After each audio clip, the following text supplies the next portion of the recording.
السلام علیکم ورحمۃ اللہ وبرکاتہ۔ الحمد للہ نحمده ونستعینه ونستغفره ونشهد ان لا الہ الا اللہ وحدہ لا شریک له ونشهد ان محمدا عبده ورسوله۔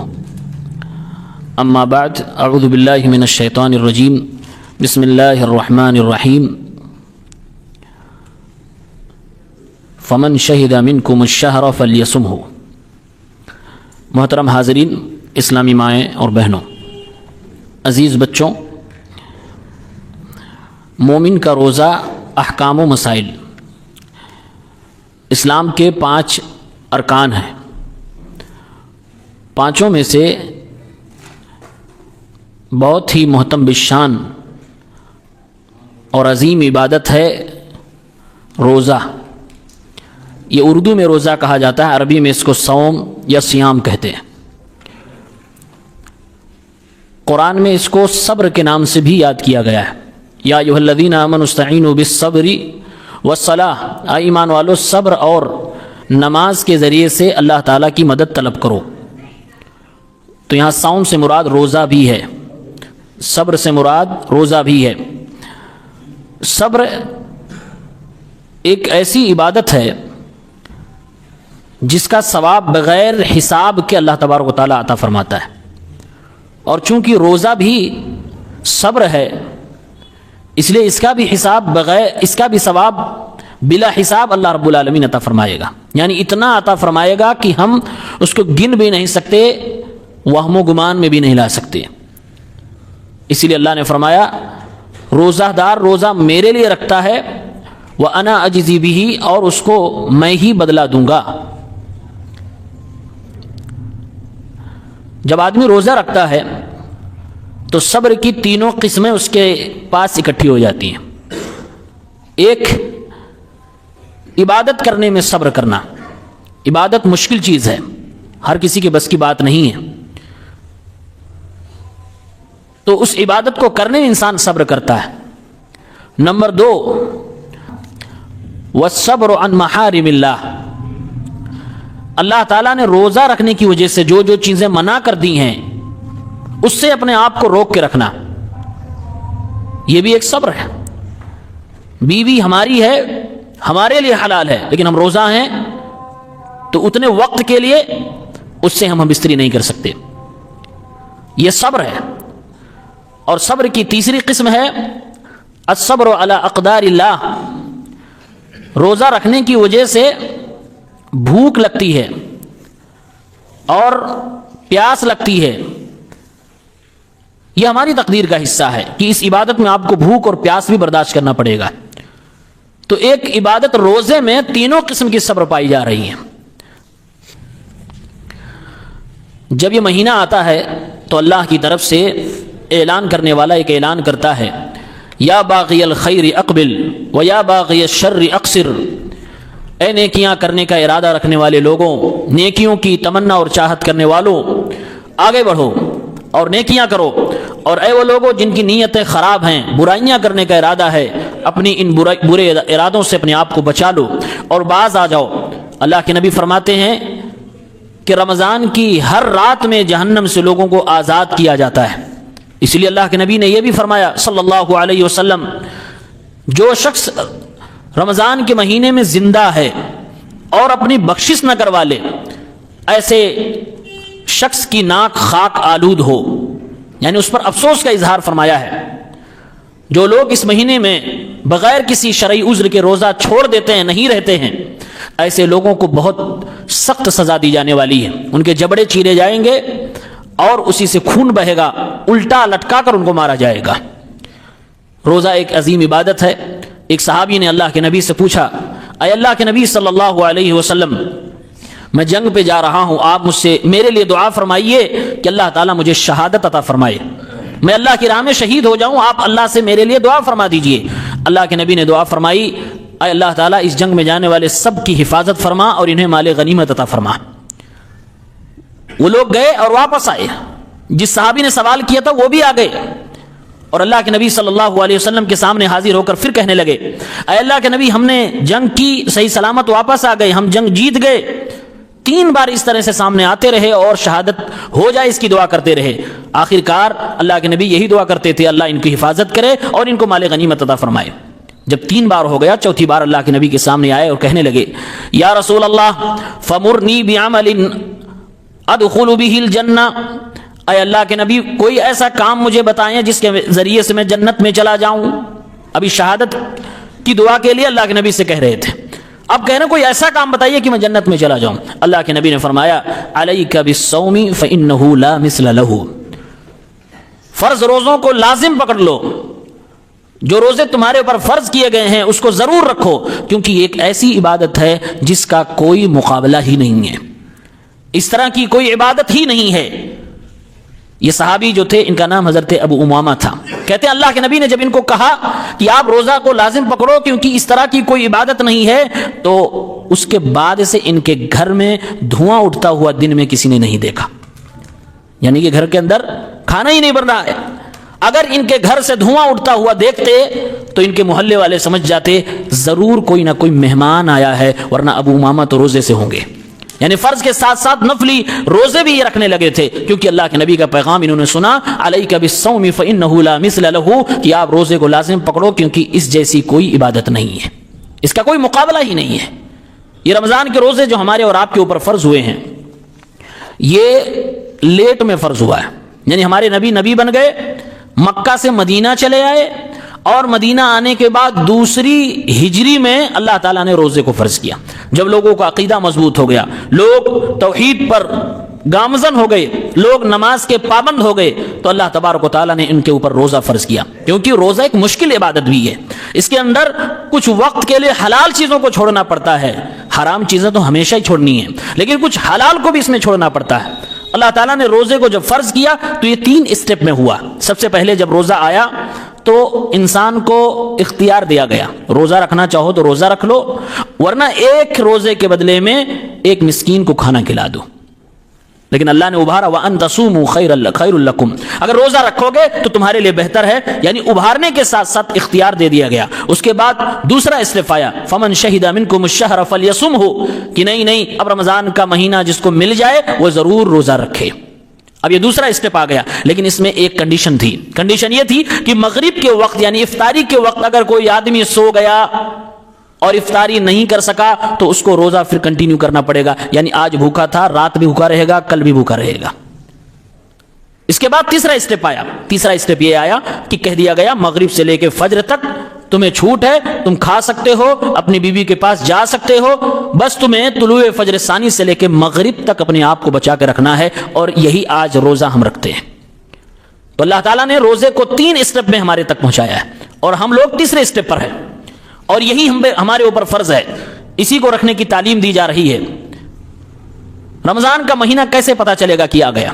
آج تو بہت سارے طریقے ہیں، موبائل ہے، خبریں ہیں، ٹیلی ویژن کے ذریعے سے، نیوز کے ذریعے سے، لیکن ان سب کے پیچھے بھی ایک چیز ہے اور وہ ہے چاند کا نظر آنا. اسلام نے 2 طریقے بتائے کیسے پتا چلے گا کہ رمضان آ گیا. پہلا طریقہ بتایا کہ چاند کو دیکھ لو. دوسرا طریقہ بتایا گیا کہ اگر بدلی ہے یا چاند نہیں دکھائی دے رہا ہے اور کوئی عادل گواہ نہیں مل رہا جو یہ بتائے کہ میں نے چاند کو دیکھا ہے، تو 30 دن شعبان کے پورے کرنے کے بعد تب تم روزے میں داخل ہوگے. یہاں ایک چیز غور کرنے کی ہے، رمضان کے چاند کو دیکھنے میں یا تو خود دیکھ لو یا پھر کوئی دوسرا آدمی، اگر ایک ایماندار عادل آدمی دیکھا ہو تو اس کے دیکھنے کی وجہ سے آپ روزہ اسٹارٹ کر سکتے ہو. لیکن جسٹ اس کے بعد والا مہینہ جو چاند دیکھ کے عید منائی جاتی ہے، اس میں بھی یہی دونوں پیٹرن ہیں، لیکن تھوڑا سا فرق ہے. اس میں کہا گیا کہ آدمی خود یا تو دیکھ لے یا پھر جس نے دیکھا ہو اس کی گواہی پر عید منا لے. لیکن یہاں پر ایک آدمی کی گواہی نہیں مانی جائے گی، یہاں 2 آدمی کم سے کم چاہیے. یہاں 2 آدمی کم سے کم چاہیے، تب ان کی گواہی کے مطابق عید منائی جائے گی اور شوال کے چاند کو مانا جائے گا. اور اگر چاند نہ نظر آئے تو پھر یہاں بھی اسی طرح سے ہے کہ رمضان 30 مکمل کرنے کے بعد رکھ لیے جائیں. اسی طرح سے دوسرا مسئلہ ہے، بہت سارے لوگ دنیا میں آج ایسے بھی ہیں جو کہتے ہیں کہ مکہ میں اگر چاند نکل گیا تو پوری دنیا کے مسلمانوں کو اسی کے حساب سے اسی دن روزہ رکھ لینا چاہیے، جبکہ دلائل کے اعتبار سے یہ صحیح بات نہیں ہے. ہر جگہ کا مطلع الگ الگ ہے. اللہ کے نبی صلی اللہ علیہ وسلم کے صحابہ کے زمانے میں صحیح مسلم کی 1087 نمبر کی روایت ہے، شام کے اندر چاند نکلا اور مدینے میں چاند نکلا، دونوں کے درمیان ایک دن کا ڈفرنس تھا، فرق تھا. صحابہ کرام نے دونوں کو سیم نہیں مانا. ایسا نہیں کہا کہ مدینے کے حساب سے شام والے رکھ لیں یا شام کے حساب سے مدینے والے رکھ لیں، بلکہ کہا دونوں لوگ اپنے اپنے چاند کے اعتبار سے روزہ رکھیں گے. لہذا صحیح مسئلہ یہی ہے کہ انسان اپنے اپنے ملک کے حساب سے یا اپنے اپنے مطلع کے حساب سے روزہ رکھے گا. کوئی ضروری نہیں ہے کہ آدمی مکے میں چاند نظر آ گیا اور خبر مل جائے تو یہاں بھی رکھنا شروع کر دیں. اپنے علاقے اپنے مطلع کے حساب سے رکھنا ہوگا. اسی میں ایک اور اہم سوال ہے، کوئی ایسا ملک جہاں پر دن بہت لمبا ہوتا ہے، 20 گھنٹے کا دن ہے، 4 گھنٹے کی رات ہے، یا 18 گھنٹے کا دن ہے، 6 گھنٹے کی رات ہے، تو وہاں کے لوگ روزہ کیا رکھیں گے؟ تو اس سلسلے میں جواب یہ ہے کہ جب تک دن اور رات پتہ چل رہا ہے، چاہے وہ کم زیادہ ہو، اس سے کوئی فرق نہیں. بہت ساری کنٹریز میں ایسا ہوتا ہے کہ ٹھنڈی میں دن چھوٹا ہو جاتا ہے اور گرمی میں دن بڑا ہو جاتا ہے. تو اگر دن اور رات پتہ چل رہے ہیں، یعنی سورج نکلتا ہے اور ڈوبتا ہے، گرچہ ایک چھوٹا ہے اور ایک بڑا ہے، اسی کے حساب سے ان کو روزہ رکھنا پڑے گا، اسی کے حساب سے ان کو روزہ رکھنا پڑے گا. ہاں اگر کسی شخص پر مان لیجئے 20 گھنٹے کا دن ہے، اس کو لگتا ہے کہ میں روزہ رکھوں گا تو میں وفات پا جاؤں گا یا مجھے کوئی بڑا نقصان ہو جائے گا، تو ایسے شخص کو گنجائش دی گئی ہے کہ روزہ توڑ کر جب دن چھوٹا ہو تب وہ روزہ رکھ سکتا ہے. اس طرح کے کنٹریز میں. اسی میں ایک مسئلہ اور آتا ہے، دنیا میں کچھ ملک ایسے ہیں جہاں پر سورج کئی مہینے نہیں دکھائی دیتا ہے. لوگ کہتے ہیں ناروے ایک کنٹری ہے جہاں پر 6 مہینے رات ہوتی ہے، 6 مہینے دن ہوتے ہیں. اس طرح کے ملکوں میں کیسے لوگ روزہ رکھیں گے؟ تو اس سلسلے میں جواب یہ ہے کہ ہمارے نبی صلی اللہ علیہ وسلم کے زمانے ہی میں اس کا جواب دے دیا گیا تھا. اللہ کے نبی کے زمانے میں ہی اس کا جواب دے دیا گیا تھا. اور بہت ہی دلچسپ حدیث ہے، صحیح مسلم کتاب الفتن 2937 نمبر کی روایت ہے. ایک دن اللہ کے نبی صلی اللہ علیہ وسلم صحابہ کے سامنے دجال کا ذکر فرما رہے تھے، اور آپ فرمانے لگے دجال کے تعلق سے. صحابہ نے پوچھا اے اللہ کے نبی، جب یہ دجال دنیا میں آئے گا تو کتنے دن تک رہے گا؟ کتنے دن تک دجال دنیا میں رہے گا، تباہی مچائے گا؟ آپ صلی اللہ علیہ وسلم نے فرمایا 40 یوما، 40 دن تک دجال اس دنیا کے اندر ہوگا. 40 دن میں پوری دنیا کا وہ چکر لگا لے گا، پوری دنیا گھوم لے گا، اور آخر میں جا کے مکہ اور مدینہ کے شہر کے باہر وہ پھنس جائے گا. وہاں فرشتے اس کو روکیں گے. پوری دنیا میں اپنی تبلیغ کرے گا، دنیا کو گمراہ کرے گا اور کہے گا میں ہی اللہ ہوں، دنیا کو بدعقیدہ بنانے کی کوشش کرے گا. اللہ کے نبی نے فرمایا وہ 40 دن اس دنیا کے اندر رہے گا. اور آپ نے آگے یہ بھی فرمایا یوم کسنۃ و یوم کشہر و یوم کجمعہ وسائر ایامہ کایامکم. لیکن اس کی 40 دنوں میں فرق یہ ہے کہ ایک دن 1 سال کے برابر ہوگا، دوسرا دن 1 مہینے کے برابر ہوگا، تیسرا دن 1 ہفتے کے برابر ہوگا. اس کے بعد نارمل ڈیز ہوں گے جیسے کہ تمہارے ہوا کرتے ہیں. اب دماغ میں فوراً سوال آیا صحابہ کے کہ اگر اس کا ایک دن 1 سال کے برابر ہے، دوسرا دن 1 مہینے کے برابر ہے، تیسرا دن 1 ہفتے کے برابر ہے، تو صحابی نے کہا فَذَلِكَ الْيَوْمُ الَّذِي كَسَنَةٍ أَتَكْفِينَ فِيهِ صَلَاةُ يَوْمٍ. اے اللہ کے نبی، جو اس کا ایک دن 1 سال کے برابر ہوگا تو کیا ہم ایک دن کی نماز اس ٹائم میں پڑھ لیں گے 1 سال کے برابر مانا جائے گا؟ سوال سمجھ آیا؟ صحابہ نے کیا سوال کیا؟ کہا اللہ کے نبی اگر اس کا ایک دن 1 سال کے برابر ہے تو کیا ایک دن کی نماز یعنی 5 وقت پڑھ لے تو اس حساب سے 1 سال کی نماز مان لی جائے گی؟ اللہ کے نبی صلی اللہ علیہ وسلم نے فرمایا لا اقدروا له قدره، نہیں ایسا نہیں ہو سکتا ہے. اگر تمہیں اس طرح کی سچویشن آ جائے تو اندازے کے حساب سے تمہیں نماز پڑھنی پڑے گی، یعنی 24 گھنٹے میں 5 وقت پڑھنا ہی پڑھنا ہے. اس حدیث پاک سے علماء کرام نے اس مسئلے کا جواب دیا جہاں پر 6 مہینے راتیں ہوتی ہیں، 6 مہینہ دن ہوتا ہے، یعنی لمبے دنوں تک سورج ڈوبتا ہی نہیں یا نکلتا ہی نہیں ہے. اس طرح کے ملک میں روزہ رکھنے کا طریقہ یہ ہوگا کہ ان کا سب سے قریبی جو ملک ہوگا جہاں پر سورج نکلتا اور ڈوبتا ہے، اس کے حساب سے اپنی ٹائمنگ بنائیں گے اور اسی کے حساب سے وہ نماز بھی پڑھیں گے، اسی کے حساب سے وہ روزہ بھی رکھیں گے. 24 گھنٹے کی ٹائم متعین کریں گے، اسی کے حساب سے وہ روزہ رکھیں گے اور اپنی نمازیں بھی پڑھیں گے. تو یہ حدیث صحیح مسلم کی 2937 نمبر، جس کو حدیث دجال بھی کہا جاتا ہے، جس میں دجال کا ذکر ہے، اس حدیث پاک سے علماء نے اس طرح کے ملکوں کا مسئلہ حل فرمایا ہے. روزہ 2 طرح کا ہوتا ہے، ایک وہ روزہ جو نہیں رکھنا چاہیے، ایک وہ روزہ جو رکھنا چاہیے. نہیں رکھنا چاہیے وہ کون سے روزے ہیں؟ بہت سارے لوگوں کو تعجب ہوگا ایسا بھی روزہ ہوتا جو نہیں رکھنا ہے. جی نہیں رکھنے والا روزہ یہ ہے، عید کے دن روزہ رکھنا حرام ہے. عید کے دن، چاہے وہ عید الاضحیٰ ہو یا عید الفطر ہو، عید کے دن روزہ نہیں رکھ سکتے. دو عیدیں ہوتی ہیں، دونوں عید روزہ نہیں رکھ سکتے۔ نمبر 3، یوم الشک، شک والے دن بھی روزہ نہیں رکھنا ہے۔ نمبر 4، قربانی کی عید 4 دن ہوتی ہے، اس کے بعد لاسٹ کے جو 3 دن ہیں جس کو ایام تشریق کہتے ہیں، اس میں بھی روزہ نہیں رکھنا ہے، اس میں بھی منع کیا گیا۔ اسی طریقے سے لگاتار نہیں روزہ رکھنا کہ آج بھی نفلی روزے کی بات چل رہی ہے، رمضان کے علاوہ لگاتار آج روزہ ہے، کل بھی روزہ ہے، پرسوں بھی روزہ، نفلی روزہ، صوم وصال جس کو کہتے ہیں، کنٹینیو روزہ رکھے جا رہا آدمی، اور وہ کوئی ایسا روزہ بھی نہیں جو نبی نے فرمایا کہ یہ روزہ رکھو۔ نفلی روزہ اپنی مرضی سے لگاتار نہیں رکھنا ہے، بلکہ اللہ کے نبی نے تعلیم دی ایک دن رکھو ایک دن چھوڑو، ایک دن رکھو ایک دن چھوڑو، جس کو روزہ رکھنے کا شوق ہے۔ اسی طریقے سے یہ مہینہ جو شعبان کا چل رہا ہے، آدھا مہینہ گزرنے کے بعد روزہ نہیں رکھنا ہے۔ ہاں وہ آدمی رکھ سکتا ہے جو پرانے مہینوں میں، اس سے پہلے کے مہینوں میں اپنی عادت کے حساب سے ایام بیز رکھتا تھا یا ہر ہفتے کے سوموار اور جمعرات کو رکھتا تھا تو وہ رکھ سکتا ہے، لیکن جو آدمی سال بھر کوئی نفلی روزہ نہیں، بس شعبان کا مہینہ آیا تو 15 شعبان سے روزہ، اس کے بعد اور روزہ، اس کے بعد اور روزہ، تو اللہ کے نبی نے منع فرمایا۔ کچھ لوگ رمضان کو ویلکم کرنے کا روزہ رکھتے ہیں، یہ حرام ہے، یہ روزہ نہیں رکھنا ہے۔ اسی طریقے سے اسپیشل جمعہ کے دن روزہ نہیں رکھنا ہے، اسی طریقے سے خاص طور سے سنیچر کے دن روزہ نہیں رکھنا ہے۔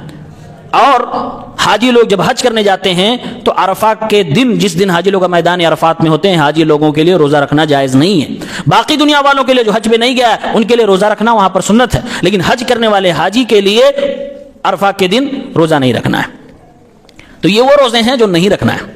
جو روزے رکھنے ہیں وہ کون کون سے ہیں آپ کے سامنے ہے۔ سب سے زیادہ ضروری جو رکھنا ہے وہ رمضان کا روزہ ہے۔ اسی طریقے سے کفارے کا روزہ ہے، قسم کھا لیا کسی نے یا کوئی ایسا گناہ کیا جس پر شریعت نے کفارہ بتایا ہے تو کفارے کا روزہ اس کے اوپر ضروری ہے۔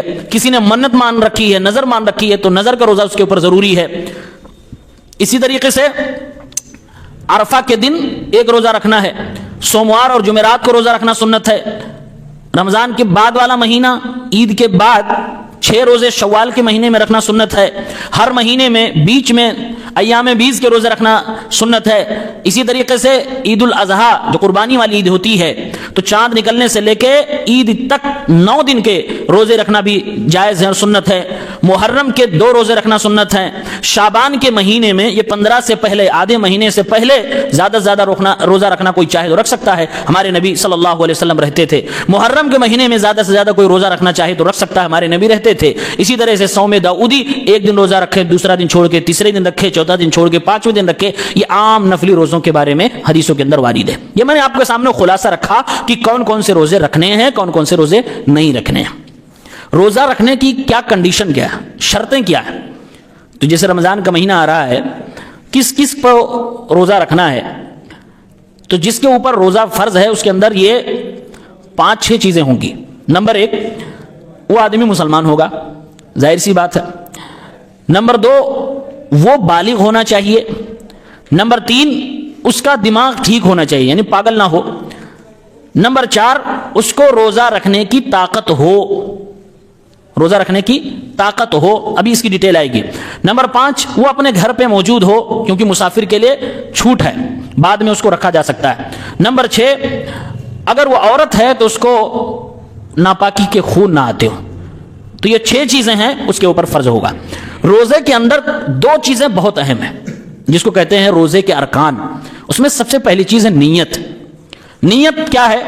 سب سے پہلے یہ تو ہو کہ عبادت ہے اللہ کے لیے ہوگی، اس میں نہ کسی کو دکھانا ہے اور نہ کوئی ریاکاری ہے، نہ یہ سوچنا ہے کہ دنیا کیا کہے گی، نہ یہ سوچنا ہے کہ لوگ کیا، گھر والے باہر والے، کوئی نہیں، بس اللہ تبارک و تعالیٰ کے لیے روزہ رکھنا ہے۔ اور روزے کے لیے اسپیشلی نیت ہے، ہر عبادت کے لیے نیت ضروری ہے۔ انما الاعمال بالنیات۔ رمضان کے فرض روزے کی نیت آپ کب کریں گے؟ فجر کی اذان سے پہلے۔ فجر کی اذان کے بعد اگر کوئی نیت کرتا ہے تو اس کا روزہ نہیں مانا جائے گا۔ فرض روزے کے لیے ضروری ہے کہ اس کی نیت فجر سے پہلے ہو۔ نفلی روزوں میں یہ اجازت ہے کہ دن میں بھی کر سکتا ہے، لیکن فرض روزوں میں ضروری ہے کہ اس کی نیت فجر سے پہلے کی نیت ہو، اسی ٹائم اس نے سوچ لیا کہ ہاں آج میں روزہ رکھوں گا۔ لیکن تنبیہ نیت کرنے کے لیے جو یہ آپ کو پڑھایا جاتا ہے بصوم غد نویت، یہ اللہ کے نبی کے الفاظ نہیں ہیں، یہ بنایا ہوا لفظ ہے، یہ بنائی ہوئی دعا ہے، اس لیے علماء نے اس کو بدعت کہا ہے۔ یہ نیت کیسے ہوتی ہے؟ آپ سحری میں اٹھیں اور آپ نے سحری کھائی ہے. کیوں کھائی ہے؟ روزہ رکھنے کے لیے. وہی آپ کی نیت، آپ کے دل میں نیت دل کے ارادے کا نام ہے. یہاں پر زبان سے بولنا اور لوگوں کو بلوانا بصوم غد نویت تو یہ بدعت، یہ غلط. تو یہ واضح ہونا چاہیے. دوسری چیز جو بہت ضروری ہے وہ یہ کہ اسلام نے جو جو چیزیں منع کر دی ہیں کہ روزے کی حالت میں آپ کو یہ نہیں کرنا ہے، ان چیزوں سے آپ کو بچ کے رہنا ہے.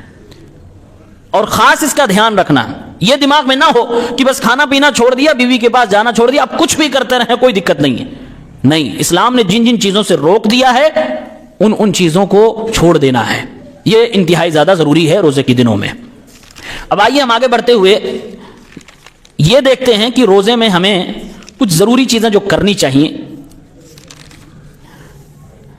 روزے میں ہمیں اور آپ کو سحری ضرور کرنی چاہیے. یہ نہیں میں کہہ رہا ہوں کہ جو سحری نہیں کرے گا اس کا روزہ نہیں مانا جائے گا، مانا جائے گا، لیکن بہت بڑی سنت سے وہ محروم ہے. علماء نے اس کو سنت مؤکدہ کہا ہے. اللہ کے نبی صلی اللہ علیہ وسلم سحری کیا کرتے تھے، بلکہ ہمارے نبی صلی اللہ علیہ وسلم نے یہاں تک تاکید فرمائی ہے کہ اگر تمہارے پاس کچھ بھی کھانے کو نہیں ہے، اٹھ کے ایک کلہ پانی ہی پی لو لیکن سحری کرو. اور آپ نے فرمایا سحری کیا کرو، سحری کرنے میں برکت ہے. اور فرمایا یہود و نصارہ نہیں کرتے ہیں، دوسرے مذہب کے لوگ جب وہ روزہ رکھتے ہیں، عیسائی کرسچن یہودی نہیں کرتے ہیں. ہماری امت کے لوگوں کو کرنا چاہیے. سحری کے کھانے میں برکت رکھی گئی ہے. آج لوگوں کو برکت کے نام پر کچھ بھی کھلا دیا جا رہا ہے. یہ برکت ہے، یہاں پر یہ مل رہا، دوڑے بھاگ. اللہ کے نبی فرما رہے سحری کے کھانے میں برکت ہے، تو برکت کے کھانے کو کیوں چھوڑنا؟ یہاں تک آپ نے فرمایا کچھ نہیں اگر ہے تو اٹھو اور ایک کلہ پانی ہی پی لو، اس نیت سے کہ میں سحری کر رہا ہوں، تاکہ سنت کا ثواب مل جائے، آپ کو برکت حاصل ہو جائے. تو سحری ضرور کرنی چاہیے. البتہ اگر کوئی شخص رات ہی کو سویا اور اس نے نیت کی کہ کل ہمیں روزہ رکھنا ہے، اٹھ نہیں پایا اور اس نے سحری نہیں کی، تب بھی اس کا روزہ ہو جائے گا. لیکن سحری سے اپنے آپ کو جوڑ کے رکھنا چاہیے. اسی طریقے سے روزے میں ایک دوسرا کام اور کرنا چاہیے. ثواب کمانے کا ذریعہ افطاری کرانا چاہیے. افطاری تو کریں گے ہی، روزہ رکھیں گے تو آدمی اس کا اہتمام کرتا ہے. یہ دوسری چیز جو میں بتا رہا ہوں، افطاری کرانا چاہیے. اس کا جذبہ ہونا چاہیے، اس کا شوق ہونا چاہیے. کوئی ضروری نہیں جہاں آپ ہیں وہاں، آپ جہاں نہیں پہنچ پا رہے ہیں وہاں بھی آپ افطاری کرا سکتے ہیں. اور یقین مانے اس حدیث پاک پر جس آدمی کو یقین ہو جائے وہ اس ثواب کو نہیں چھوڑے گا.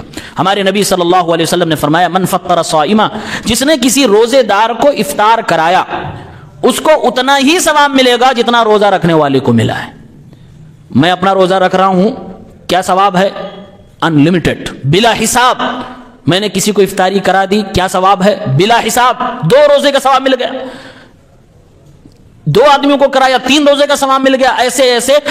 ضروری نہیں ہے کہ آپ افطاری جب کرائیں تو بریانی ہی کھلائیں. اسلاف کو جب دیکھتے ہیں تو وہ افطاری کرانے کے لیے کبھی کبھی کسی کو ایسے اٹھا کے پانی ہی دے دیتے تھے، اسی نیت سے کہ یہ پانی میرا دیا ہوا پی گا اور ثواب مجھے یہ والا مل جائے گا. اس زمانے میں دودھ بہت ہوتا تھا، دودھ پہنچا دیتے تھے. کھجوریں بہت ہوتی، ایک کھجور دے دیتے تھے اپنے ہاتھ سے. آج بھی جہاں 2 4 6 10 لوگ اچھے لوگ بیٹھ کے جو افطاری کرتے ہیں اور یہ حدیث معلوم ہوتی ہے تو وہ اپنے ہاتھ کا کھجور کبھی کبھی آگے دائیں بائیں والے کو بڑھاتے ہیں، دل میں یہ نیت ہے کہ یہ والا ثواب مل جائے. کتنا آسان ہے یہ ثواب کمانا. اسی لیے علماء نے کہا افطاری کراؤ، غریب کو بھی کراؤ، امیر کو بھی کراؤ، اس میں کوئی فرق نہیں ہے. تھوڑی سی چیز کھلاؤ یا پورا کھلاؤ، جیسی تمہاری مرضی ہو، بس افطاری کرا دو، ثواب بہت بڑا ہے. اللہ کے نبی صلی اللہ علیہ وسلم نے افطاری کی دعا بتائی ہے. افطاری کی دعا جو لوگ پڑھتے ہیں اللہم لک صمت علی رزقک افطرت، یہ دعا صحیح نہیں ہے. صحیح دعا یہ ہے ذهب الظمأ وابتلت العروق وثبت الاجر انشاءاللہ. ابو داؤد کی 2357 نمبر کی روایت ہے. اللہ کے نبی صلی اللہ علیہ وسلم کے بارے میں صحابہ کہتے ہیں کان اذا افطر، جب آپ افطار کرتے تو یہ دعا پڑھتے ذهب الظمأ وابتلت العروق وثبت الاجر انشاءاللہ. آپ بسم اللہ کر کے افطار کر کے بعد میں اس کو پڑھ سکتے ہیں، یا افطاری کرنے سے پہلے بھی اس کو پڑھ سکتے ہیں. بسم اللہ کر کے آپ یہ دعا پڑھیں، اس کے بعد افطاری کریں، دونوں باتیں صحیح ہیں. اسی طرح سے رمضان میں ہمیں سحری تاخیر سے کھانی چاہیے اور افطاری جلدی کرنی چاہیے. جلدی کا مطلب یہ ہوا اور ادھر تاخیر کا مطلب یہ ہوا کہ ٹائم جو لاسٹ ہے اس سے پہلے کی بات ہے. ایسا نہیں ہے کہ سورج ڈوبا ہی نہیں ہے بھی لو افطاری کر لے. سورج ڈوب گیا ہے، یہ چیز کنفرم ہے، اس کے بعد بلا وجہ احتیاط کے نام پر لیٹ کرنا یہ ہمارے نبی صلی اللہ علیہ وسلم کی مخالفت ہے. اللہ کے نبی نے فرمایا لا یزال الناس بخیر ما عجل الفطرہ، میری امت کے لوگ اس وقت تک بھلائی کے ساتھ رہیں گے جب تک افطاری جلدی کریں گے، یعنی سورج ڈوبنے کے بعد 1 منٹ بھی دیری کرنے کی کوشش نہیں کریں گے۔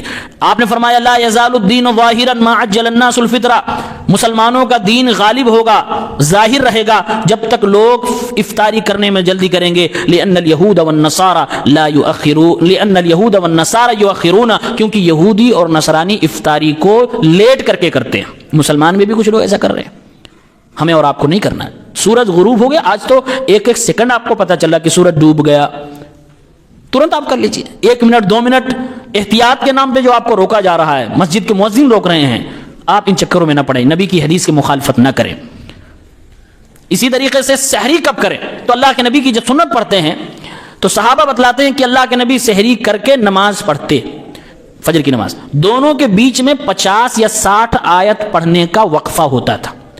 آپ سمجھ لیجئے اللہ کے نبی سحری کب کرتے تھے، یعنی نماز کھڑی ہو رہی ہے وہاں سے لے کے سحری بیچ میں 50 یا 60 آیتوں کے پڑھنے کا وقفہ ہوتا تھا۔ یہ صحیح طریقہ ہے۔ اب اگر کوئی سحری 12 بجے ہی کر رہا تو وہ سحری کہاں ہوا؟ یہ سنت والی سحری نہیں ہوئی، وہ برکت والی سحری نہیں ہوئی ہے۔ سحری کو تاخیر کریں اور افطاری کو پہلے کریں، اور اسی پہ عمل کرنا چاہیے۔ ایک اور عمل جو ہمیں رمضان کے مہینے میں کرنا ہے، مسواک۔ صحابی کے بارے میں، اللہ کے نبی صلی اللہ علیہ وسلم کے بارے میں امام بخاری نے ذکر کیا ہے انہ استاک وهو صائم، آپ نے مسواک کیا، آپ روزے سے تھے۔ ابن عمر کہتے ہیں چاہے تم دن کی شروعات میں مسواک کرو یا دن کے آخر میں مسواک کرو، کوئی حرج کی بات نہیں ہے۔ ابن سیرین کہتے ہیں لا باس بالسواک الرطب، ہرے داتون کو بھی کر سکتے ہو، جس کے اندر تھوڑا سا لعاب بھی ہے، ہری ٹہنی کا ہے، اس کو بھی کر سکتے ہو۔ سامنے والے نے سوال کیا جب وہ مسواک کر رہے ہیں اس کے اندر ٹیسٹ ہوتا ہے، کڑواہٹ ہوتی ہے، تو کیا اس سے روزہ نہیں ٹوٹے گا؟ کہا نہیں بالکل نہیں، اس سے روزہ نہیں ٹوٹے گا۔ پانی میں بھی ایک طرح کی ٹیسٹ ہے، تو کیا اس سے روزہ ٹوٹ جاتا ہے؟ تم وضو کرتے ہو، کلی کرتے ہو، اس سے روزہ ٹوٹ جاتا؟ نہیں ٹوٹتا۔ اسی طرح سے مسواک سے بھی روزہ نہیں ٹوٹتا ہے۔ امام بخاری رحمۃ اللہ علیہ فرماتے ہیں عامر ابن ربیعہ نے کہا ہم نے اللہ کے نبی کو دیکھا، اللہ کے نبی صلی اللہ علیہ وسلم روزہ رہتے ہوئے مسواک کرتے تھے، اتنی بار کرتے تھے کہ میں نے گن نہیں پایا میں۔ اس کا مطلب یہ ہے کہ رمضان میں مسواک بھی کرنا چاہیے، یہ بھی ہمارے نبی صلی اللہ علیہ وسلم کی سنت ہے۔ کوئی دماغ میں یہ نہ لائے کہ مسواک میں ٹیسٹ ہوتا ہے، کڑوا لگتا ہے، ایسا ہوتا ہے تو اس سے جو ہے روزہ خراب، کچھ نہیں ہوگا، اللہ کے نبی صلی اللہ علیہ وسلم کی سنت ہے۔ ایک اور سنت ہمارے نبی صلی اللہ علیہ وسلم کی، رمضان میں لوگ بھوکے ہوتے ہیں، پیاسے ہوتے ہیں، اس لیے زیادہ چڑچڑے بھی ہو جاتے ہیں، جہاں نہیں لڑنا ہے وہاں بھی لڑ جاتے ہیں، جہاں نہیں بولنا ہے وہاں بھی بولنے لگتے ہیں۔ آپ صلی اللہ علیہ وسلم نے تعلیم دی جب کوئی روزے سے ہو تو وہ آدمی نہ تو منہ سے کوئی گندی بات نکالے اور نہ ہی چلائے، تیز آواز میں بھی نہ بولے۔ فَإِن صَابَّهُ أَحَدٌ، سامنے والا اگر گالی بھی دے رہا ہو یا برا بھلا کہہ رہا ہو، او قاتلہ، یا لڑنے کے لیے آیا ہو، بس اتنا کہہ دے انی امرؤ صائم، میں روزے سے ہوں۔ یعنی ہر چیز کا جواب کیا ہے؟ میں روزے سے ہوں۔ نہ تو چیخ سکتے ہیں، نہ گندی بات بول سکتے ہیں، نہ تو گالی کا جواب گالی سے دینا ہے، اور نہ ہی اس سے لڑائی کرنا ہے کہ لاؤ بس فرصت میں ہو، موقع ہے، لڑ ہی لیتا ہوں۔ یہ آداب ہے۔ اسی طرح سے رمضان میں تراویح کی نماز ضرور پڑھنی چاہیے۔ بہت سارے لوگ غفلت کے شکار ہوتے ہیں اور یہ سوچتے ہیں کہ رمضان میں تراویح فرض تو ہے نہیں۔ ہاں صحیح بات ہے، فرض نہیں ہے، اگر آدمی نہیں پڑھے گا تو گناہ نہیں ملے گا، یہ بات بالکل صحیح ہے، لیکن پڑھنے کا کتنا بڑا ثواب ہے یہ بھی جان لینا ضروری ہے۔ اگر ہم نے امام صاحب کے ساتھ عشاء کی نماز پڑھی اور عشاء کی نماز کے ساتھ ساتھ تراویح کی نماز پڑھی، امام صاحب مصلی چھوڑ کے گھر چلے گئے، آپ گھر چلے گئے، آپ اپنے بستر پہ سو گئے، پھر فجر میں آئے، فجر کی نماز آپ نے امام صاحب کے ساتھ پڑھی، اللہ تعالیٰ پوری رات نماز پڑھنے کا ثواب دیتا ہے۔ شرط کیا ہے؟ عشاء کی نماز بھی امام کے ساتھ ہو، فجر کی نماز بھی امام کے ساتھ ہو، دونوں۔ اب اگر کوئی آدمی عشاء کی نماز گھر میں پڑھا ہے، فجر میں جماعت میں، یہ ثواب نہیں پائے گا۔ کوئی تراویح امام کے ساتھ پڑھا، فجر کی نماز گھر میں پڑھا، یہ ثواب نہیں پائے گا۔ اس ثواب کو پانے کے لیے عشاء کی نماز اور فجر کی نماز دونوں امام صاحب کے ساتھ پڑھنی ہے۔ انہ من قام مع الامام حتى ينصرف، ہمارے نبی فرماتے ہیں صلی اللہ علیہ وسلم جس نے امام کے ساتھ قیام اللیل کیا پھر اپنے گھر واپس گیا تو اللہ تعالیٰ اس کو ایک پوری رات کا ثواب عطا فرماتے ہیں۔ اب رمضان کے دن میں روزہ رہتے ہوئے فجر کی نماز ہم نے پڑھ لی، اب مغرب تک ہمیں اور آپ کو کیا کیا نہیں کرنا ہے، یعنی کن چیزوں سے روزے ٹوٹ جاتے ہیں، یہ جاننے کی کوشش کرتے ہیں۔ نمبر 1، شادی شدہ لوگ اپنی بیوی سے ہم بستری نہیں کر سکتے، اس سے روزہ ٹوٹتا ہی نہیں، 4 کام کرنے پڑیں گے جس نے یہ غلطی کر دی۔ نمبر 1، اس آدمی کو سب سے پہلے توبہ کرنا پڑے گا، کیونکہ بہت بڑا پاپ اس نے کیا، گناہ کیا، اس کے اوپر توبہ لازم ہے۔ اللہ کے نبی نے فرمایا استغفر اللہ۔ ایک صحابی سے غلطی ہو گئی تو آپ کے سامنے آئے اور کہا اللہ کے نبی اب میں کیا کروں؟ تو اللہ کے نبی نے فرمایا اللہ سے مغفرت طلب کرو، یعنی غلطی آپ کی ہو گئی ہے۔ دوسرا کام یہ ہے کہ وہ روزہ آپ کا گیا، آپ رمضان کے بعد اس روزے کو ضرور پورا کرو گے، قضا کرنا پڑے گا اس کا۔ آپ نے آگے فرمایا وصم یومن، اور ایک دن اس کے بدلے میں رہنا بھی۔ تیسرا کام یہ ہے کہ کفارہ دینا پڑے گا۔ کفارہ کیا ہے؟ اللہ نے فرمایا ایک مومن گردن کو آزاد کراؤ، یہ نہیں کر سکتے تو 2 مہینے لگاتار روزے رکھو، یہ نہیں کر سکتے تو 60 مسکینوں کو کھانا کھلاؤ۔ ان تینوں میں سے اسٹیپ بائی اسٹیپ الگ ترتیب کرنا ہے، کوئی ایک کرنا ہے۔ اگر گردن آزاد کرا سکتے ہیں تو یہی کرنا پڑے گا، اگر یہ نہیں کر سکتے ہیں تو 60 دن کے 2 مہینے کے روزے رکھنے پڑیں گے، اور اگر یہ نہیں کر سکتے ہیں تب لاسٹ آپشن ہے کہ تم 60 مسکینوں کو کھانا کھلا دو۔ چوتھا کام یہ ہے اگر کسی نے فجر کی نماز کے بعد 7-8 بجے اپنی بیوی سے یہ غلطی کر لی تو آدمی سوچتا ہے کہ اب تو روزہ ٹوٹ ہی گیا ہے، اب میں جتنا چاہوں کھاؤں، جو چاہوں جو کروں، نہیں کر سکتا ہے۔ فقہ نے بات یہ ذکر کی ہے کہ اس کے بعد بھی وہ اپنے آپ کو روک کے رکھے گا، نہیں کھائے گا، نہیں پیے گا۔ ایسا نہیں کہ روزہ ٹوٹ گیا تو اب آزاد ہو گئے جیسے بھی کرے، نہیں کر سکتے۔ اپنے آپ کو باقی پورا دن روک کے رکھنا ہے، بچا کے رکھنا ہے، کیونکہ آپ نے روزہ جو توڑا ہے یہ کوئی عذر کی بنیاد پر نہیں، یہ شرارت کی بنیاد پر تھا۔ چھوٹ اس کو ہوتی ہے جو اسلامی اور شرعی عذر کی بنیاد پر توڑتا ہے، جیسے حیض و نفاس والی عورتیں، پیریڈ والی عورتیں توڑتی ہیں تو وہ کر سکتی ہیں، لیکن اس آدمی کو یہ اجازت نہیں ہے۔ اسی طریقے سے رمضان میں 30 روزے ہوئے، کسی آدمی نے یہ والی غلطی 30 میں سے 5 دن یا 4 دن یا 6 دن کر دی تو اب 60 روزے کے حساب سے جوڑیے کتنے روزے اس کے اوپر آ رہے ہیں۔ اگر 5 بار 5 روزے اس نے توڑ دیے اپنے اس والی حرکت سے، 6 5 30 300 روزے اس کو رکھنے پڑیں گے۔ جتنے دن توڑے گا اتنے 60 روزے اس کے اوپر ہوتے چلے جائیں گے۔ یہ بہت سنگین معاملہ ہے۔ تو پہلا معاملہ کہ یہ کام نہیں کرنا ہے، اور اگر کوئی اپنی بیوی کے ساتھ اس معاملے میں زبردستی کرتا ہے تو علماء نے کہا یہ آدمی مجرم ہے، بیوی نہیں مجرم ہوگی، اس کو یہ جرمانہ نہیں دینا ہوگا۔ نمبر 2، اپنے اختیار سے اگر کوئی آدمی اپنا اسپم نکالتا ہے تو اس کا بھی روزہ ٹوٹ جائے گا، اپنے اختیار سے۔ اس کے لیے بہت سارے معاملات ہیں۔ آدمی اگر استمناء بالید کرتا ہے، ہستمیتھون کرتا ہے، انزال ہو جائے گا، اس کا روزہ ٹوٹ جائے گا، اس کو بعد میں روزہ پورا کرنا پڑے گا۔ یا کوئی گندی ویڈیو دیکھ رہا ہے، ریلز دیکھنے کا آج کل بہت ٹرینڈ ہے علاقوں میں، اس کی وجہ سے اگر کسی کو نہانے کی ضرورت پڑ گئی، انزال ہو گیا، تو اس کا بھی روزہ ٹوٹ جائے گا اور اس کو بھی بعد میں رکھنا پڑے گا۔ لیکن اگر کوئی آدمی سویا ہوا ہے، روزے کی حالت میں سویا، سوتے ہوئے اس کو نائٹ فال ہو جائے، کوئی حرج کی بات نہیں، اس کا کوئی گناہ نہیں ہے، اس سے نہ روزہ ٹوٹے گا اور نہ ہی بعد میں اس کو پورا کرنا پڑے گا۔ روزے کی حالت میں آدمی اپنی بیوی کے پاس لیٹ سکتا ہے، چھو سکتا ہے اور بوس و کنار بھی کر سکتا ہے۔ شرط کیا ہے؟ شرط یہ کہ معاملہ آگے نہ بڑھنے پائے۔ ایسا حضرت عائشہ رضی اللہ تعالیٰ عنہ نے اللہ کے نبی صلی اللہ علیہ وسلم کے بارے میں بتایا ہے۔ نمبر 3، کھانے اور پینے سے روزہ ٹوٹ جاتا ہے۔ یہ تو سب جانتے ہیں کہ کھانے پینے سے روزہ ٹوٹ جاتا ہے۔ کھانے پینے کے حوالے سے ایک بات اس میں یہ ہے کہ ناک، کان اور آنکھ، ان تینوں کے بارے میں آپ سائنٹیفکلی اگر ریسرچ کریں تو کس سے کھانے پینے کی چیز اندر پہنچتی ہے آپ کو جواب مل سکتا ہے۔ قرآن و حدیث کا جواب یہ ہے کہ ناک کے ذریعے سے چیز پیٹ تک پہنچتی ہے۔ اسی لیے اگر کوئی شخص ناک میں دوا ڈال رہا ہے یا ناک میں پانی ڈال رہا ہے تو اس کا روزہ ٹوٹ جائے گا، اور وہ چیز اندر تک پہنچ رہی ہے تو اس کا روزہ ٹوٹ جائے گا، کیونکہ اللہ کے نبی صلی اللہ علیہ وسلم نے فرمایا کہ جب وضو کرو تو وضو کرنے کے وقت اپنے منہ میں پانی ڈال کر گھماؤ اور کلی کرو، اسی طرح سے ناک میں پانی ڈال کر چڑھاؤ، لیکن جب رمضان کا مہینہ ہو تو اس کو ہلکا کرو۔ آپ نے فرمایا وبالغ فی الاستنشاق الا ان تکون صائما، کلی کرنے میں اچھے سے کلی کرو وضو کرتے وقت۔ ہاں اگر روزے سے ہو تو بہت زیادہ ایکسٹرا کرنے کی کوشش نہ کرنا، کیوں؟ اس لیے کہ ناک کے ذریعے سے بھی اندر باہر پانی جا سکتا ہے۔ تو اس کا مطلب یہ ہوا کہ ناک میں اگر کوئی دوا آپ ڈال رہے ہیں یا پانی ڈال رہے ہیں تو اس سے روزہ ٹوٹ جائے گا۔ اسی میں ایک مسئلہ اور ہے، خوشبو سونگھنے سے نہیں، خوشبو سونگھنے سے روزہ نہیں ٹوٹتا۔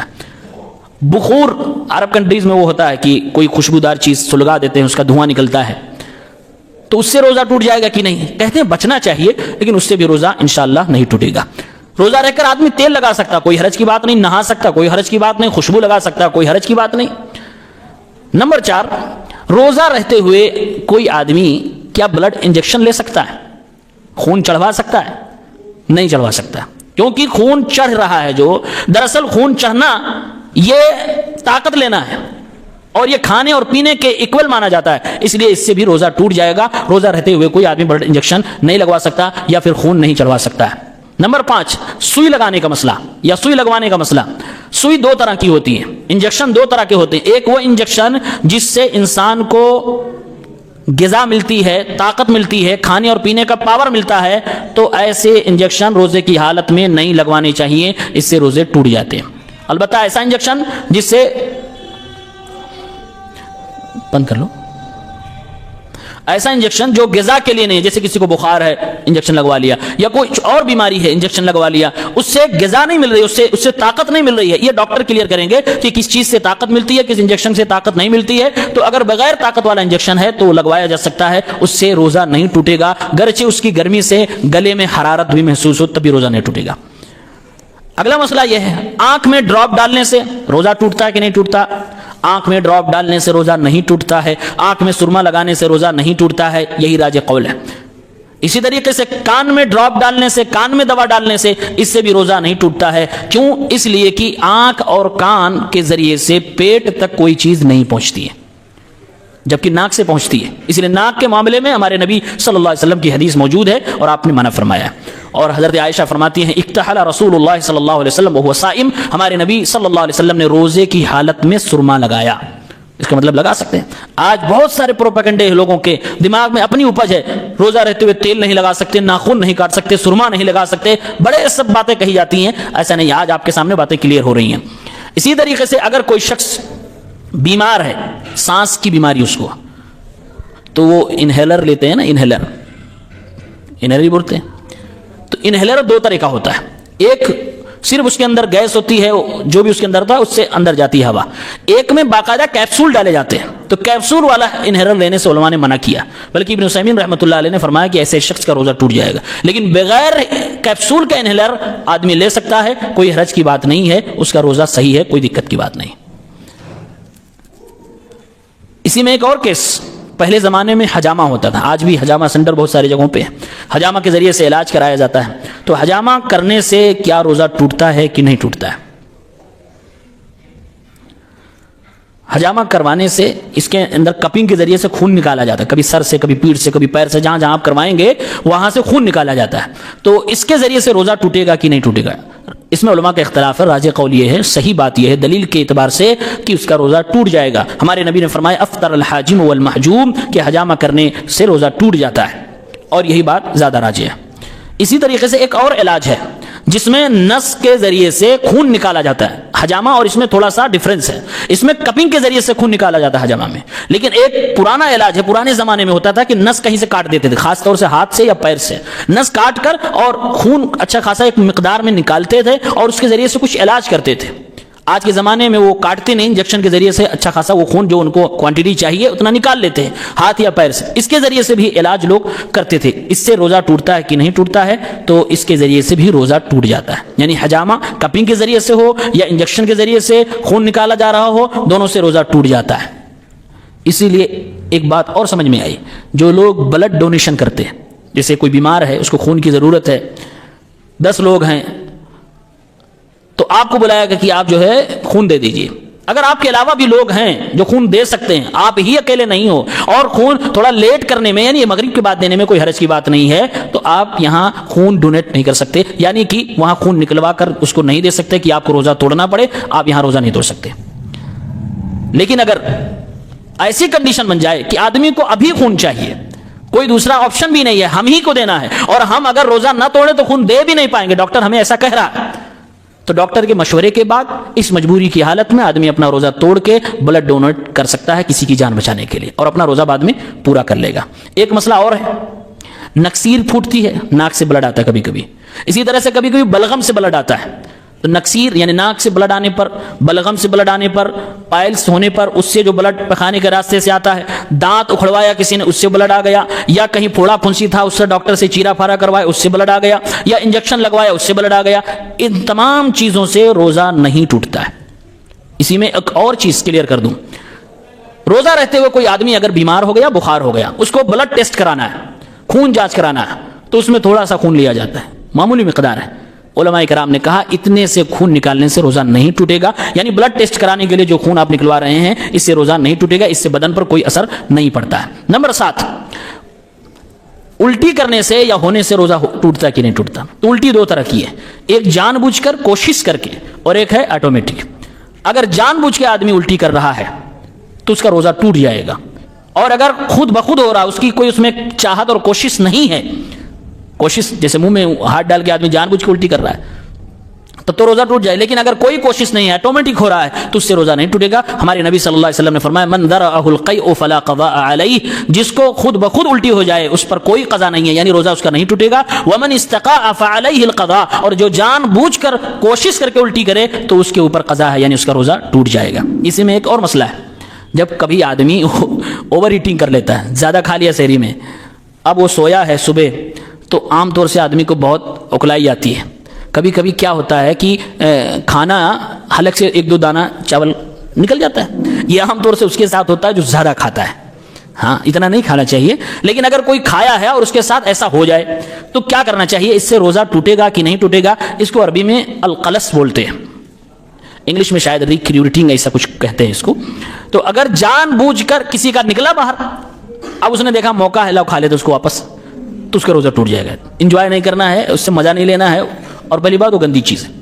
لیکن اگر یہ جان بوجھ کر نکلا، ایک دو دانہ نکلا اور آٹومیٹک اندر بھی چلا جاتا، عام طور سے اس میں انسان کا اختیار نہیں ہوتا ہے، نکلا اور خود اندر بھی چلا گیا، جب تک آپ سنبھلیں گے تب تک وہ اندر چلا جائے گا، تو اس سے روزے پہ کوئی فرق نہیں پڑے گا انشاءاللہ الرحمن۔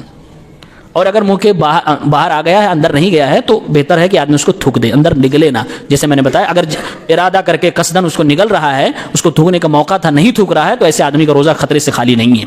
نمبر 8، یہ اسپیشل عورتوں کے لیے ہے، جن عورتوں کو ناپاکی کے خون آتے ہیں، چاہے وہ مہینے کے خون ہو، یا بچے کی ولادت کے بعد نفاس کے خون ہو، یا پھر کسی خاص سچویشن میں ابارشن کرانے کے بعد کے خون ہو، اس طرح کے خون کے وجہ سے عورت روزہ نہیں رکھ سکتی ہے، اس پر حرام ہے روزہ رکھنا۔ بلکہ عورتوں کو اس معاملے میں یہ نہیں سوچنا چاہیے کہ اللہ تعالیٰ نے ہم کو اس طرح کی چیزیں دے کر ہمیں روزے سے محروم کر دیا۔ اس کی عبادت یہی ہے کہ وہ روزہ نہ رکھے، اور روزہ نہیں رکھ رہی ہے تو اس لیے کہ اللہ تعالیٰ نے منع فرمایا ہے، اس کو اس پہ ثواب ملے گا، اور بعد میں وہ پورا کرے گی تو اللہ تعالیٰ انشاءاللہ اس کو وہی ثواب دیں گے جو روزہ رکھنے سے رمضان کے مہینے میں ثواب ملتا ہے۔ تو اس میں بہت زیادہ سوچنے کی، پریشان ہونے کی بات نہیں ہے۔ حضرت عائشہ رضی اللہ تعالیٰ عنہ فرماتی ہیں، ہم اللہ کے نبی صلی اللہ علیہ وسلم کے زمانے میں جب پیریڈ سے ہوا کرتی تھی تو ہمیں حکم دیا جاتا تھا کہ بعد میں اپنے روزے تم پورے کر لینا، لیکن نماز کو پورا کرنے کا حکم نہیں دیا جاتا تھا۔ یعنی رمضان میں نماز بھی تو چھوٹے گی اس کی وجہ سے، تو بعد میں کوئی نہ سوچے کہ جو رمضان کی نماز چھوٹ گئی، تراویح چھوٹ گئی، لاؤ بعد میں اس کو بھی پورا کریں۔ بہت سارے لوگوں کے یہاں قضاء عمری کا کانسیپٹ ہے، بالکل غلط۔ اگر وہ ہوتا تو یہاں یہ بھی ہوتا کہ ہاں چھوٹ گیا تھا بعد میں پورا کر لیا۔ حضرت عائشہ کہتی ہیں اللہ کے نبی صلی اللہ علیہ وسلم صرف روزہ بعد میں پورا کرنے کا حکم دیتے تھے، آپ نماز کو پورا کرنے کا حکم نہیں دیتے تھے۔ نمبر 9، اور یہ بہت ڈینجر چیز ہے، اگر کوئی آدمی کچھ نہیں کھایا، نہ کچھ پیا نہ کھایا، اس نے کہا میں روزہ اب توڑ رہا ہوں اور میں توڑ دیتا ہوں، نیت کر لیا کہ میں نے روزہ توڑ دیا، کچھ نہیں کھایا، اب بھی اس کا روزہ ٹوٹ جائے گا۔ اس نے نیت پکی کر لی کہ میں روزہ توڑ دوں تو اس کا روزہ ٹوٹ جائے گا، کیونکہ روزے کی بنیاد نیت پر ہے۔ آپ نے نیت ہی توڑ دی تو آپ کا روزہ کہاں رہا؟ اس میں ایک کنڈیشن ہے، کوئی آدمی ایسا بولے، کوئی خاص اس کو ڈش پسند ہو اور اپنے گھر سے وہ روزہ ہے، سحری کھایا ہوا ہے اور سحری سے پہلے اس نے جو ہے نیت بھی کر رکھی ہے، لیکن کہہ رہا ہے کہ اگر مجھے یہ میری پسندیدہ ڈش مل گئی تو میں روزہ توڑ دوں گا۔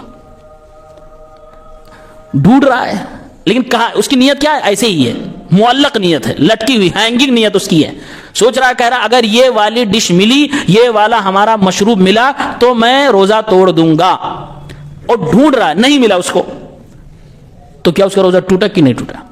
نہیں ٹوٹے گا، اللہ تعالیٰ کی رحمت ہے۔ لیکن اس طرح آدمی کو اپنے روزے سے کھیلنا نہیں چاہیے، اس میں بڑے خطرات ہیں۔ بہرحال علماء نے یہ بات کہی ہے، اگر کوئی ایسا کہے کہ مجھے اگر پانی مل گیا تو میں پی لوں گا اور نہیں ملا تو میرا روزہ ہے، اور وہ ڈھونڈا نہیں پایا پانی، تو اس کا روزہ مانا جائے گا، اس کا روزہ نہیں ٹوٹے گا۔ ابن عثیمین رحمۃ اللہ علیہ کا یہ فتویٰ ہے۔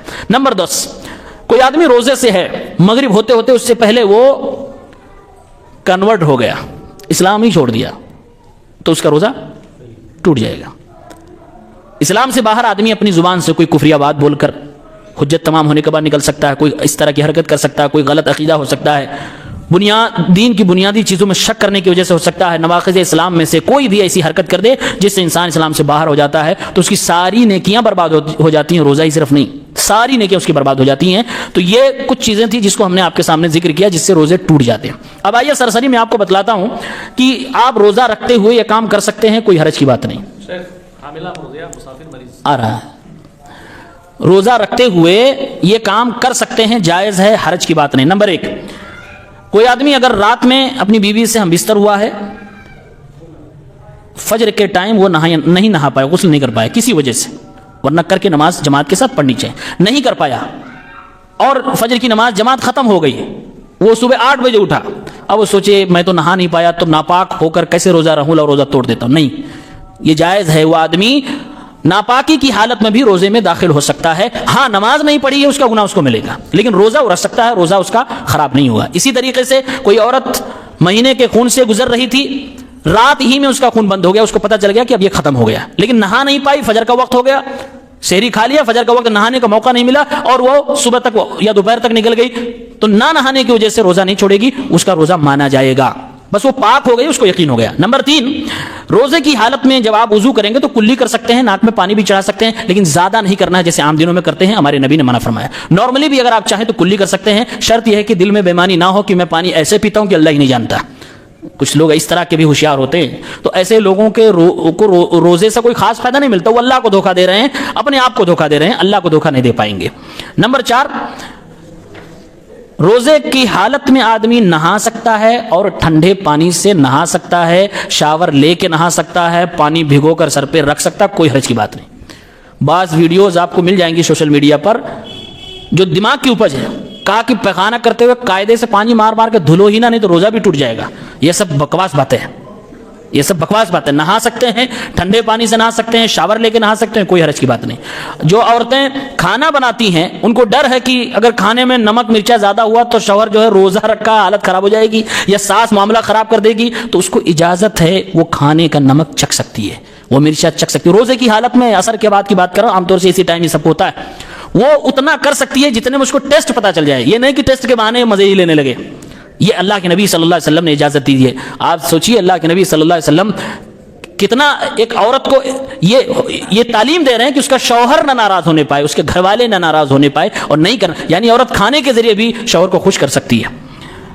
نمبر 6، میں نے بتایا کہ آدمی روزے کی حالت میں اپنی بیوی کے پاس سو بھی سکتا ہے، لیٹ بھی سکتا ہے، اور اس کے ساتھ کھیل بھی سکتا ہے اور بوسہ وغیرہ بھی لے سکتا ہے، بس شرط یہ کہ بات آگے نہ بڑھے۔ نمبر 7، خوشبو جتنی اچھی لگانا چاہو لگا سکتے ہو، کوئی حرج کی بات نہیں۔ نمبر 8، بھول کے کسی نے کھا لیا، بھول کے کسی نے پی لیا، کوئی حرج کی بات نہیں۔ اللہ کے نبی صلی اللہ علیہ وسلم نے بتایا کہ اگر کوئی آدمی واقعی بھول کے، ایک ہوتا ہے سچ میں بھولا، ایک ہوتا ہے کہ مجھے یاد ہی نہیں کر رہا کہ میں بھولا ہوں، تو یاد ہے اس کو، بھولا نہیں ہے وہ، تو سچ میں اگر کسی نے بھول کے کھا لیا ہے تو ایسا شخص روزہ اپنا نہ توڑے، اس کا روزہ مانا جائے گا۔ اللہ کے نبی نے فرمایا کہ تمہیں اللہ نے کھلایا ہے، لہٰذا اس کا حساب نہیں ہوگا، تمہارا روزہ مانا جائے گا۔ بغیر کنٹرول کے، بغیر اختیار کے آدمی کے ساتھ کچھ ہو جائے، جیسے کہ میں نے مثال دی کہ گلے کے اندر سے وہ 1-2 دانے کھانے کے باہر آ جائیں پھر اندر چلے جائیں، تو اس سے بھی روزہ نہیں ٹوٹے گا۔ بغیر پاور، بغیر غذا والی انجیکشن لگا سکتے ہیں، کوئی حرج کی بات نہیں۔ بلڈ ٹیسٹ کے لیے خون نکلوا سکتے ہیں، کوئی حرج کی بات نہیں۔ دانت صاف کر سکتے ہیں آپ پیسٹ سے بھی اور پاؤڈر سے بھی، جیسے آج کل پیسٹ چلتا ہے۔ مسواک کی بات میں نے آپ کے سامنے رکھ دی، یہ بھی بتا دیا کہ مسواک میں ٹیسٹ ہوتا ہے، بلکہ جو تازہ مسواک ہوگا بعض ٹوتھ پیسٹ سے زیادہ اس کے اندر ٹیسٹ آتا ہے، تو اس لیے علماء نے فتویٰ دیا ہے کہ جو موجودہ زمانے میں پیسٹ چلتا ہے منجن کرنے کا، برش کرنے کا، تو آپ اس کو بھی کر سکتے ہو، روزہ نہیں ٹوٹے گا۔ بس اتنا ہی دھیان رکھنا، ایمانداری ہونی چاہیے کہ اس کو نگلنا نہیں ہے، بچا کر رکھنا ہے، بچا کر رکھنا ہے، احتیاط۔ اور زبان پہ سائنس تو کہہ رہے زبان پہ اب کچھ بھی رکھو اس کا سگنل پہنچ جاتا ہے، لیکن اس سے کوئی حرج کی بات نہیں، اس سے روزہ نہیں ٹوٹتا ہے۔ اسی طریقے سے اگر کوئی شخص روزہ رہتے ہوئے سویا ہے، احتلام ہو جائے، نائٹ فال ہو جائے، کوئی حرج کی بات نہیں۔ سر میں، پورے بدن میں تیل لگانا چاہیں، کوئی دقت کی بات نہیں۔ آنکھ میں ڈراپ ڈالنا چاہیں، سرما لگانا چاہیں، کوئی حرج کی بات نہیں۔ کان میں ڈراپ ڈالنا چاہیں، ہو جائے گا۔ انہیلر بغیر کیپسول والا لگانا چاہیں، اس سے استعمال کرنا چاہیں، روزہ نہیں ٹوٹے گا۔ دانت اکھڑوانے کی ضرورت ہے تو دانت اکھڑوا سکتے ہیں، گرچہ خون تھوڑا بہت نکل جائے، اس سے روزہ نہیں ٹوٹے گا۔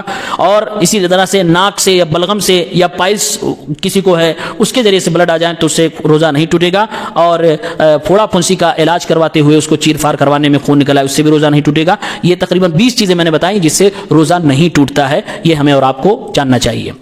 اب کچھ ضروری مسئلے کہ کن لوگوں کو روزے معاف ہیں, یعنی چھوٹ ہے. معاف کا مطلب یہ ہے کہ اس مہینے میں نہیں رکھنا, بعد میں تمہیں کچھ کرنا پڑے گا. تو اس میں پہلا شخص مریض آتا ہے. پہلا شخص مریض ہے. بیمار دو طرح کے ہوتے ہیں. ایک وہ بیمار جس کی بیماری لمیٹڈ ٹائم کے لیے ہے, سردی زکام بخار یا اور کوئی پریشانی ہو سکتی ہے, 1 مہینہ 2 مہینے کے بعد عام طور سے آدمی ٹھیک ہو جاتا ہے.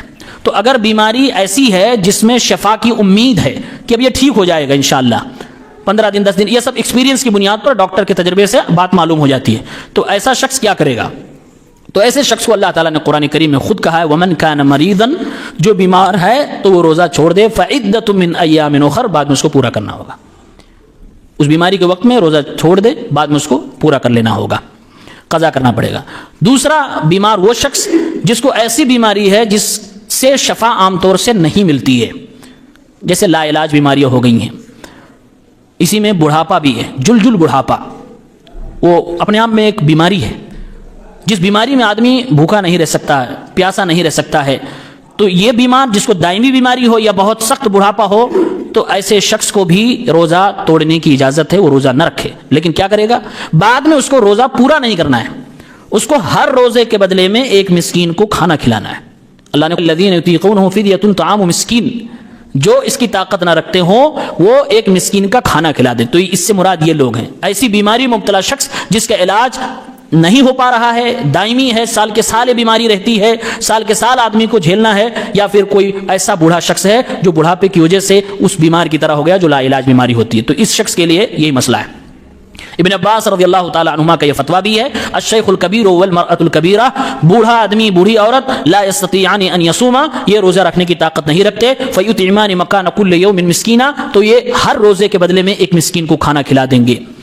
یعنی 30 دن کا روزہ ہے تو 30 مسکینوں کو کھانا کھلا دیں.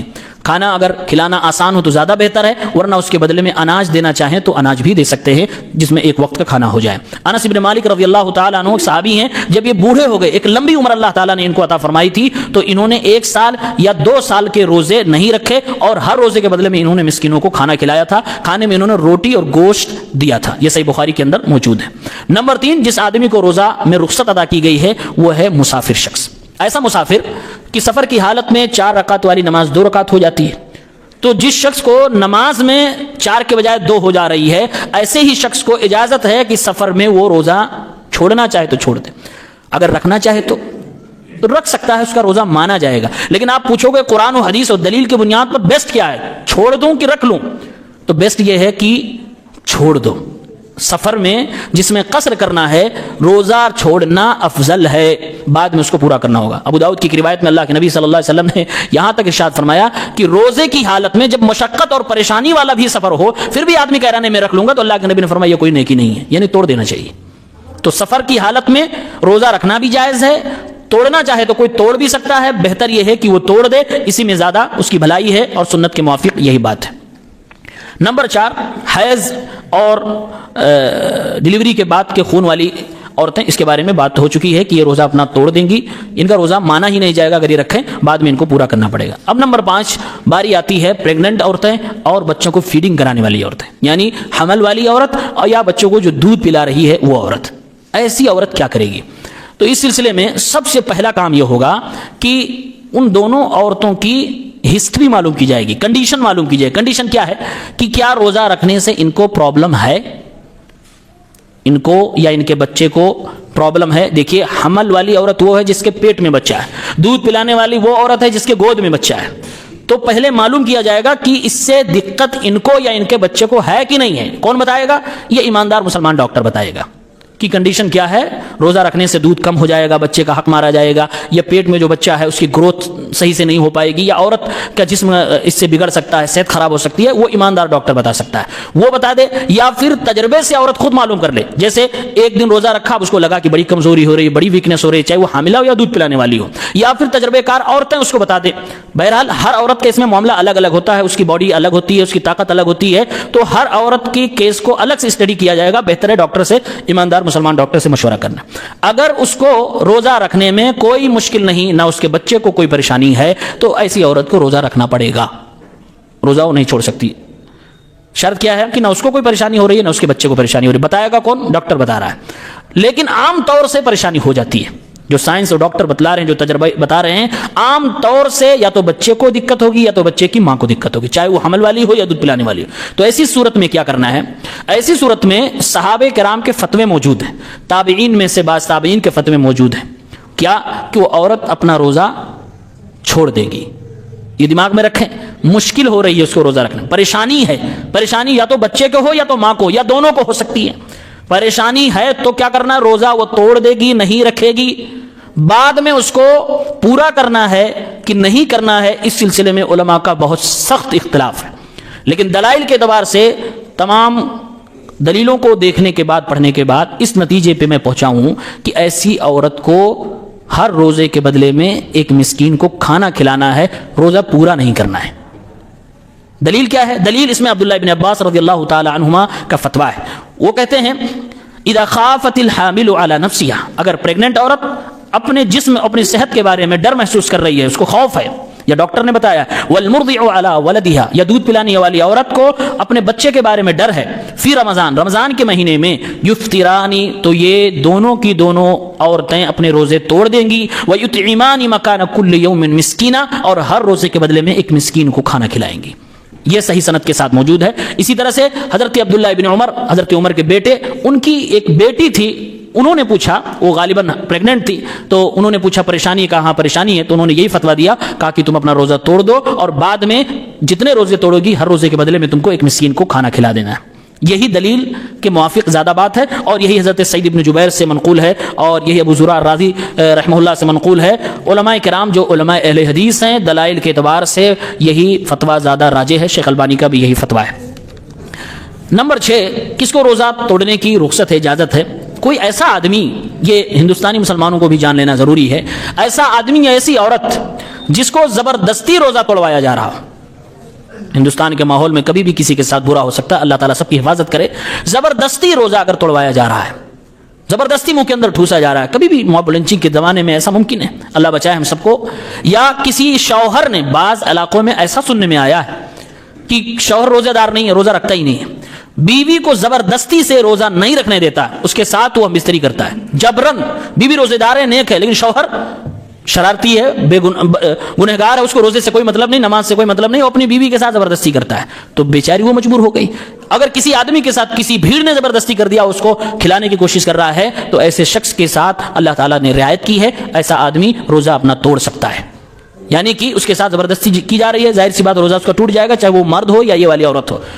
بعد میں کیا کرنا ہے؟ بعد میں اس کو کچھ نہیں کرنا ہے, نہ پورا کرنا ہے, نہ کسی کو کھانا کھلانا ہے. یہ معفو عنہ ہے, اللہ تعالیٰ اس کو معاف فرمائے گا. اللہ نے قرآن میں جب کفر کو معاف کر دیا ہے, اگر کسی کے ساتھ زبردستی کی جا رہی ہو تو یہ تو روزے کی بات ہے. اللہ نے قرآن میں سورہ نحل کی آیت نمبر 106 میں فرمایا, من کفر باللہ من بعد ایمانہ الا من اکرہ وقلبہ مطمئن بالایمان. جس کو زبردستی کی جا رہی ہو کفر کرنے کے لیے یا کفریہ جملے بولنے کے لیے, اور اس کا دل ایمان پہ ٹھہرا ہوا ہو, وہ جان بچانے کے لیے اگر بول دے, تو ایسے آدمی کو ہم معذور سمجھیں گے, معصوم سمجھیں گے, یہ گنہگار نہیں ہوگا. اللہ نے اس کو معاف کیا ہے, تو یہ روزہ بھی انشاءاللہ معاف ہوگا. ایسے شوہر جو اپنی بیویوں کے ساتھ زبردستی کرتے ہیں, ایسے لوگوں کو بچنا چاہیے. یہ سخت گنہگار ہوں گے, اپنے گناہ کا بھی بوجھ اٹھائیں گے, اپنی بیوی کے گناہ کا بھی بوجھ اٹھائیں گے, اور بیوی بالکل پاک صاف ہوگی, اللہ تعالیٰ اسے معاف فرمائیں گے. اسی لیے علماء کرام نے کہا ہے کہ اگر کوئی شخص اس طرح کی حرکت کر رہا ہے, اگر آپ کو جانکاری مل جائے تو اس کو سختی سے ڈانٹیں, اس کو منع کریں, گھر کے پریوار کے لوگ اس کو منع کریں اور ڈانٹیں. اگر ماں باپ کو پتہ چل جائے تو اپنی بیٹی کو مائکے بلا لیں, لیکن اس طرح کی حرکت نہ ہونے دیں. نمبر 7, اگر کوئی ایسا کیس آ جائے سامنے, کوئی آدمی مر رہا ہے, ڈوب رہا ہے, آگ لگ گئی اس کو, ہمارے علاوہ کوئی بچانے والا, ہم کہیں راستے میں جا رہے تھے بائک سے, ایک آدمی اور کوئی بائک سے تھا, ایکسیڈنٹ ہو گیا, اس کو وہاں بچانے والا میرے سوا کوئی نہیں ہے, اور میں اگر اس کو بچاؤں, اٹھاؤں, کندھے پہ اٹھاؤں, ہاسپٹل لے جاؤں وغیرہ وغیرہ, مجھے طاقت نہیں ہے. اگر میں پانی نہ پیوں, میں روزہ نہ توڑوں, یعنی کہ بغیر روزہ توڑے میں اس کی جان اگر نہیں بچا سکتا, تو ایسی سچویشن میں علماء کرام نے یہ فتویٰ دیا ہے کہ وہ اپنا روزہ توڑ دے, اس کی مدد کر دے, اس کی جان بچا لے, اور بعد میں اپنا روزہ پورا کر لے. کیونکہ کسی کی جان بچانا زیادہ بڑا کام ہے بنسبت روزے کے. بہرحال روزے سے بڑا کام ہے یہ. اور کسی کی جان اگر چلی جا رہی, ہم کہہ رہے نہیں ہم اپنا روزہ نہیں توڑیں گے, مرنے دو, مر جائے, تو ہمارے روزے کا تو الٹرنیٹ موجود ہے کہ بعد میں پورا کر لیں گے, لیکن اس کی جان کا الٹرنیٹ نہیں موجود ہے. اس لیے فقہ اس بات کی اجازت دے رہی ہے، شرعی سمجھ اس بات کی اجازت دے رہی ہے کہ وہ آدمی اپنا روزہ توڑ کے اس آدمی کی جان بچا لے گا۔ اس کے اندر وہ بھی بات داخل ہو گئی جو میں نے ذکر کی تھی، بلڈ ڈونیشن والی بات۔ اگر یہ کنڈیشن بن رہی تو وہاں بھی بلڈ ڈونیشن کر سکتے ہیں۔ اگر کوئی آدمی بھوک کی وجہ سے اس کو لگ رہا ہے کہ مجھے بہت بھوک لگ رہی ہے، میں اگر کھایا نہیں تو اثر، بعض دفعہ ایسا ہوتا ہے کہ اثر کے وقت ہی آدمی نڈھال ہے پورا، پیا نہیں تو میں تو مر سکتا ہوں یا میں پاگل ہو جاؤں گا، اس طرح کا اگر کسی کے ساتھ معاملہ ہو جائے تو جان بچانے کے لیے، یہ سچائی کی بات ہے، یہ مکاری والی بات نہیں ہے، تو جان بچانے کے لیے آدمی روزہ توڑ سکتا ہے، بعد میں اس کو پورا کرنا پڑے گا، لیکن اتنا ہی کھائے گا جتنے میں جان بچ جائے۔ یعنی کہ توڑ لیا ایک گلاس میں یا ایک کپ میں اگر جان بچ گئی تو لو دوسرا کپ بھی پی لوں، تیسرا بھی کپ پی لوں، ایک کیلے میں جان بچ گئی تو 2 3 4 آدھا درجن ہی کھا جاؤ، نہیں۔ اللہ نے فرمایا فمن استر غیر باغ ولا عاد فإن ربک غفور رحیم۔ اگر ایسی کنڈیشن آ جائے تو جتنے ضرورت ہے اتنے ہی لینا، اس کے آگے نہیں لینا ہے۔ پہلے زمانے میں جب لوگ جہاد پہ جاتے تھے تو اللہ کے نبی صلی اللہ علیہ وسلم نے اجازت دی ہے، میدان جہاد میں اگر آدمی ہو تو وہاں روزہ توڑ سکتا ہے جنگ کرنے کے لیے، اور بعد میں اس کو روزہ پورا کرنا چاہے پورا کر سکتا ہے۔ یہ صحیح مسلم کی حدیث کے اندر موجود ہے۔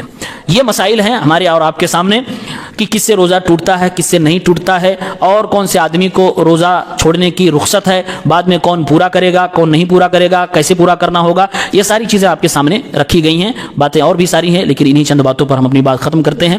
اللہ تعالیٰ سے دعا کرتے ہیں اللہ رب العالمین ہم سب کو آنے والے مہینے کو کما حق اس کا حق دینے کی توفیق عنایت فرمائے۔ رب العالمین ہمیں ایمانداری سے اور اس مہینے کے ثواب کو حاصل کرنے کی نیت سے صحیح انداز میں ہمیں روزہ رکھنے کی توفیق دے۔